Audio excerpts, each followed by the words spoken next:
you hunt them. Adios. Damn. God damn. I think he got her. We hope. Yeah. I mean, let's make sure.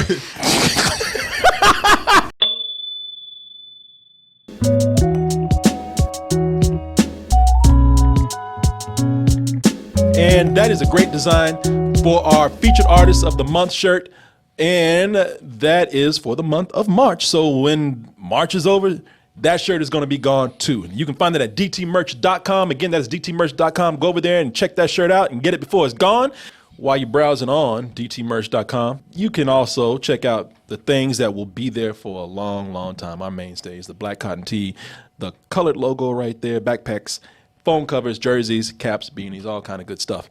Go to doubletoasted.com and get a subscription. And when you do that, well, you know what? You support all the shows that we do here. But even better, now people ask for money all the time. And you don't get to do anything with it, but just give it to them. Yep. When you give us money, we invite you to be on these shows. You know, these shows are live. We're streaming them. So sign up, be a subscriber, be a part of the shows that we do here. And you can do that in many ways.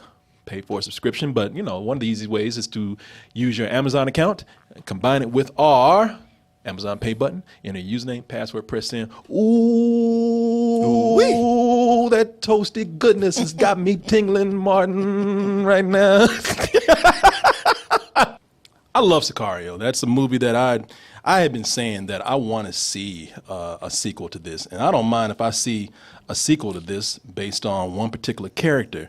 And that was Benicio del Toro's character, who plays in the movie Alejandro Gillick. He doesn't play Sicario? No, he does not. No, you're talking about me. Look at you. I like that one.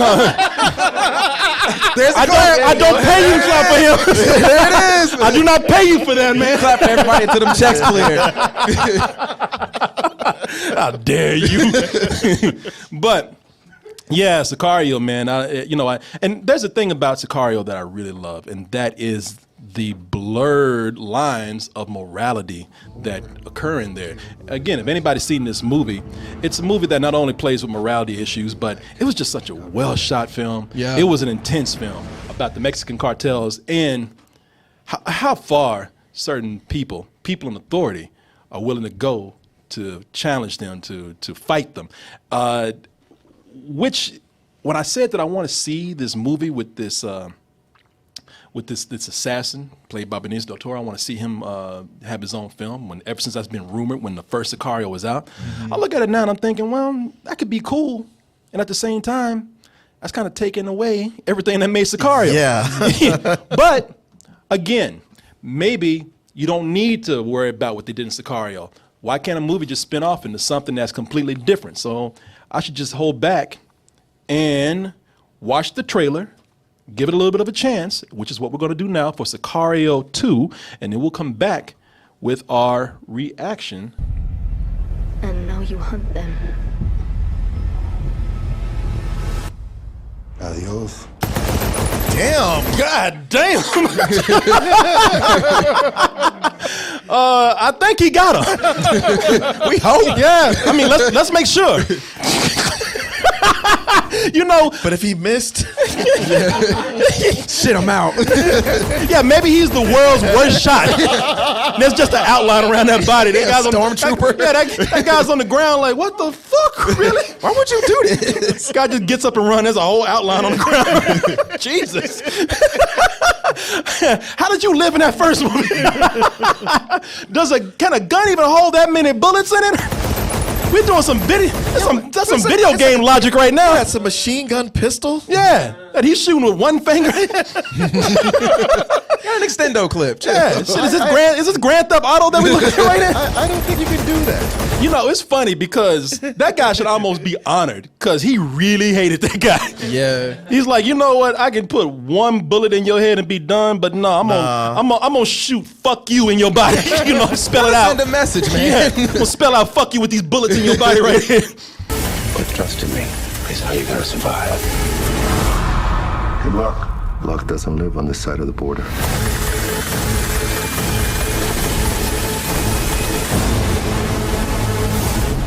talk about blurring the lines between morality here and going to any length to stop the cartel.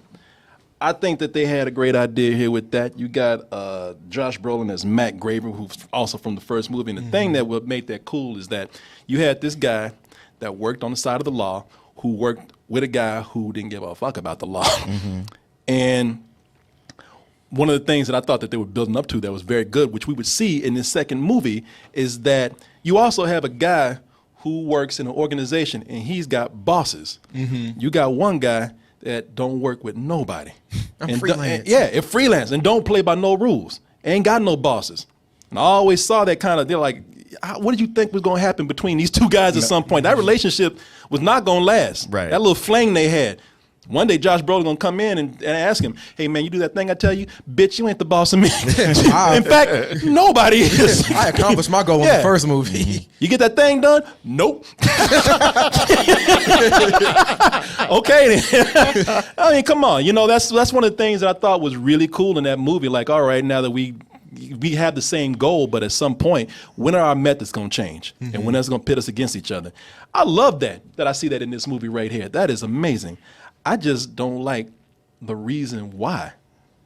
A chick, you know, I mean, a little girl, you know, I know she's a little girl, but still a female. This guy is so good. This character is so well written. Benicio del Toro's character is so engrossing and so well written that we love when he goes in and does some cold-blooded shit. Right. Oh, yeah. That's what made the movie. It's like, all right, all y'all fucking around. This man is about getting a job done. Yeah. And he sticks to his code. When he says, I'm coming for you and your family. And your children. And your children. My children ain't done shit. I don't give a shit. Man, my kids are just eating. They should have ate your food. Yeah, everybody loved that character because he was so cold-blooded. And one of the few characters that's so cold-blooded that we actually see why he's doing what he's doing. Sure, but he wasn't the hero of Sicario. You might have liked him, but he wasn't the hero. Now that he's the hero can't kill children. It's my big problem with the Bourne Identity, where he's this badass assassin, but I'm gonna kill all these guys. Oh, but a kid is watching me. Now I can't do my job. Fuck. And then, that's the thing with this character. No, he's right. No, y'all, fuck you. No, he's right. I'm like, really, y'all? It's. I can understand. I mean, when we see the movie, it'll probably be a different thing because everybody was talking about how, man, this movie gonna be badass. Yeah, y'all think it's gonna be badass because this motherfucker fires 50 bullets out this one pistol right here. You know, that's the scene that's making this movie right here. That is so cartoonish. It really is, man.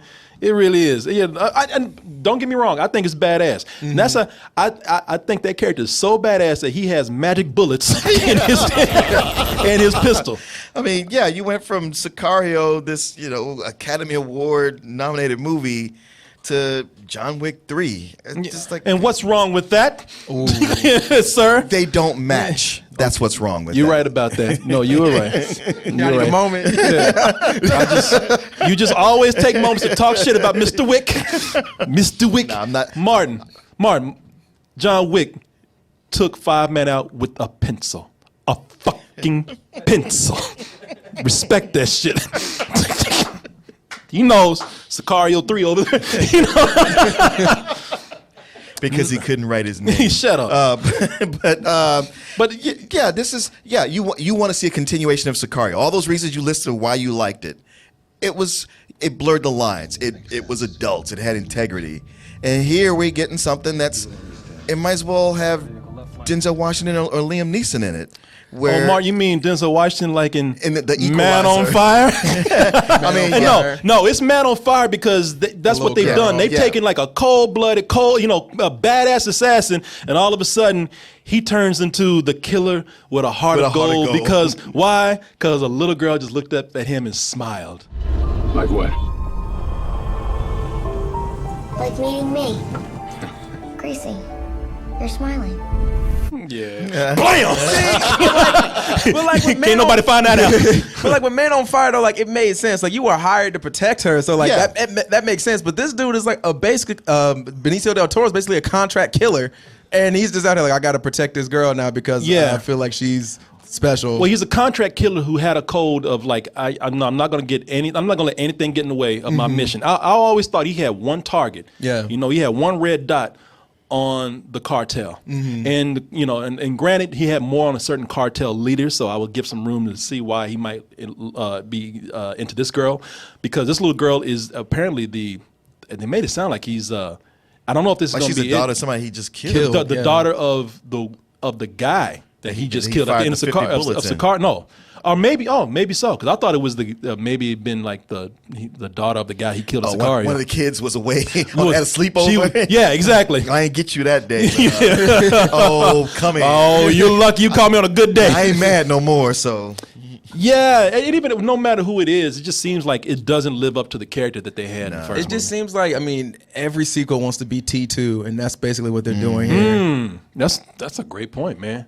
Yeah, and a lot of the back and forth phone calls with him and Josh Brolin, like No Country for Old Men all over again.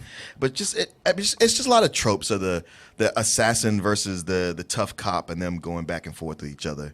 Yeah, exactly. You know, it seems like you knew everybody loved this character and you needed to like give him his own vehicle. But in order for people to follow this guy through a whole movie, now that he doesn't have distractions of this morality tale and all these other characters in there, if we're going to follow this one guy for a long time, we don't want to make people uncomfortable out there. Right. Yeah. Well, it looks like they ratcheted up the action in this, because like in the first one, weren't there only like 3 big action scenes? And this one, it looks like there's a lot of them. Yeah, I mean, you know, and that's, look, if it can stand on its own as kind of a different film, that's fine. But where, you know, just the roots of what made the other movie a great film.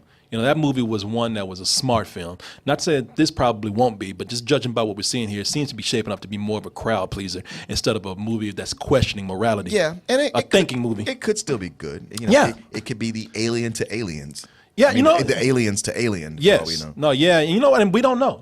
It just seems like a different film, and just a little bit worried about it. But I still love the character, and I'm still looking forward to seeing what they do here. And another thing, they have a different director too. Yeah, and a different cinematographer, because didn't Roger Dinkins did the and first then one. Alejandro Caron did the first one? Villeneuve. Villeneuve, sorry.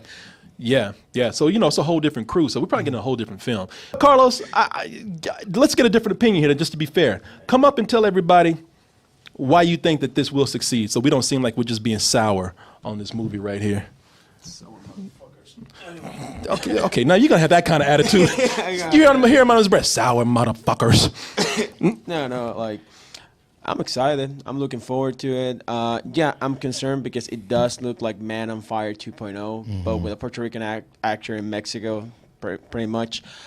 Though, I think it's going to be a lot smarter than we hope so. Like, I think there's a legacy to this. I know they're doing the research, and the one aspect that really got me going is the whole, like, let's bring terrorists into this.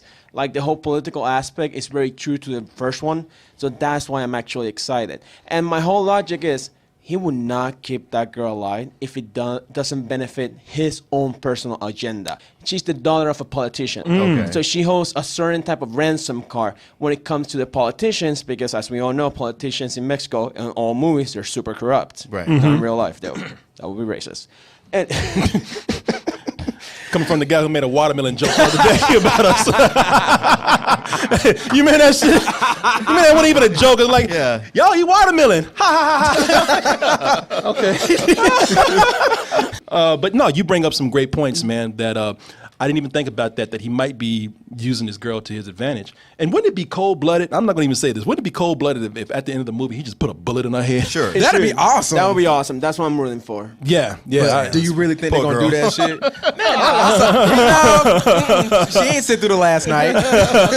She made it, but she ain't sit through it. Yeah. So who knows, man? This movie might be tricking people. They might be getting people to come in pulling as you say, a Terminator 2, or hey, this was like a nice adventure between this cold-hearted assassin who got his heart melted by this little girl here. That's such a bitch thing. But then though, at the man. end, what if they just fool people and just have people always be like, what the fuck? Yeah, that would be cool, but like, yo, that's like a 1 in a million shot.